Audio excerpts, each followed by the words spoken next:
Olha, e se eu te dissesse que o Axel é um dos personagens mais injustiçados da franquia Mega Man em geral? Já não é novidade pra ninguém que eu sempre falo que Mega Man X possivelmente, não só Mega Man X, mas Mega Man Zero também, são as partes onde são mais bem escritas da franquia Mega Man.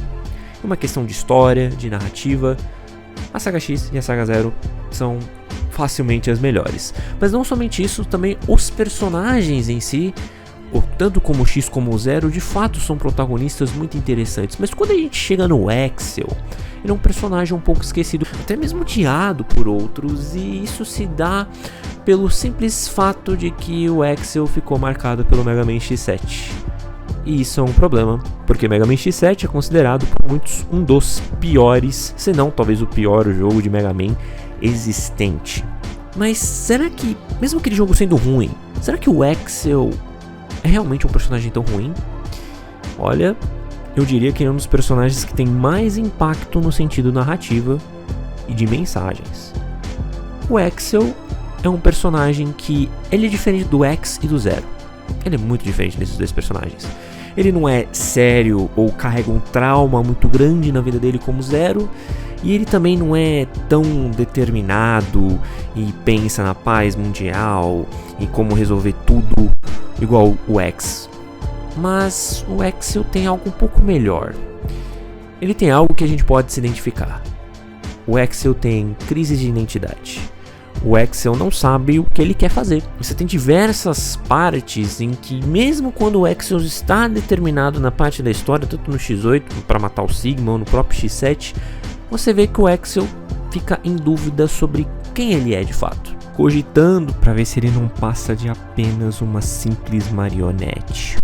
A ideia do Axel é justamente ser uma representação do jogador. O Axel tem um problema de identidade muito grande, uma coisa que com certeza todo mundo uma vez na vida passa. E isso reflete no próprio poder do Axel, porque aliás o poder reflete na narrativa e no desenvolvimento dele, envolvendo a mensagem que ele quer trazer para o jogador. O Axel se transforma nos chefes do jogo, que é algo bem insano. Além de ser obviamente uma habilidade muito bacana, ela serve para trazer um subtexto para a trama e, é claro, uma mensagem para o jogador de que você pode ser o que você quiser. O Axel é que ele não sabe quem ele é, mas ele pode fazer com as suas escolhas se tornar quem ele deseja ser. Isso é uma mensagem para trazer para o jogador, refletindo uma metalinguagem da transformação do poder do Axel. O que eu gosto muito, porque nenhum personagem na franquia de Mega Man tem justamente esse tipo de mensagem para trazer para nós, os jogadores. Talvez o X seja o que mais chegue perto na questão de potencial, da mensagem que todos nós podemos atingir um potencial absurdo. Mas a mensagem do Axel não é essa. A mensagem dele é justamente a de que você pode ser o que você quiser. E esse personagem, mesmo trazendo essa mensagem muito bonita e coisas tão legais, e tendo até um carisma muito legal, acabou sendo marcado por um jogo muito mal desenvolvido. E também uma coisa que acabou pegando muito mal é justamente o fato de a gente já começar jogando com o Axel e não com o X. Porque o X é o garoto propaganda, e eu acho que acabou fazendo com que muitas pessoas torcessem o nariz pro Axel, achando que ele iria substituir. Só que quando você presta atenção no personagem, especialmente no X8, você começa a ver que o personagem, ele não é algo para substituir o X ou o Zero, ele é algo para complementar esses personagens. Ele traz um lado mais humano ainda do Zero e do X, já que o X praticamente é um irmão mais velho pro Axel, enquanto o Zero age como se fosse um tiozão, às vezes, dando lição de moral, avisando ele para não fazer merda.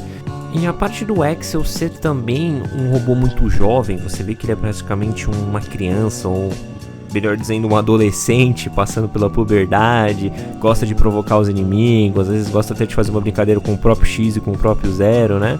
O que na minha opinião traz um carisma a mais pro personagem, porque a gente vê que ele tá sendo desse jeito porque ele é mais jovem.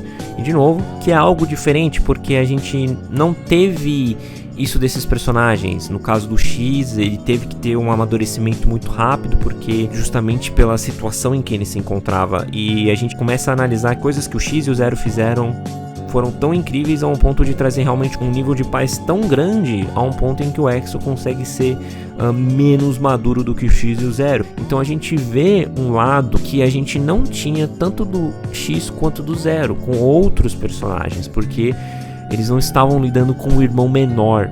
E eu acho que essa dinâmica funciona muito para os três.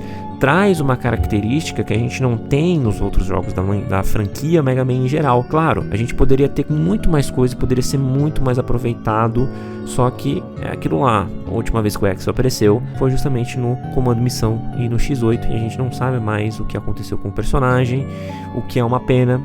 A Capcom simplesmente ter descartado dele porque tinha muito potencial ainda para ser utilizado, porque eles colocaram uma mensagem muito bonita envolvendo o personagem no Mega Man X8. Alguns podem ver como algo simples, talvez até ver ele como um personagem meio chato, mas eu discordo totalmente justamente por essas mensagens. É claro, o carisma absurdo que esse personagem tem e também por ele conseguir fazer algo que poucos personagens conseguiram na franquia inteira, que é justamente ter essa conexão e essa química com o X e o Zero. Como eu disse, é um relacionamento muito bacana e eu acho que é muito único, principalmente porque boa parte da franquia a gente só tinha o X e o Zero, só os dois ali juntos como amigos de verdade, e chega ali o Exo pra trazer mais coisa ainda pra esse relacionamento.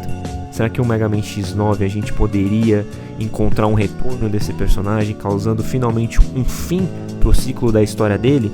Mas eu acho muito difícil a Capcom fazer realmente a conclusão da história desse personagem e nos dar o final digno que a saga do X realmente precisa, né? Bom, esse foi o vídeo de hoje. Obrigado por ter assistido e até a próxima.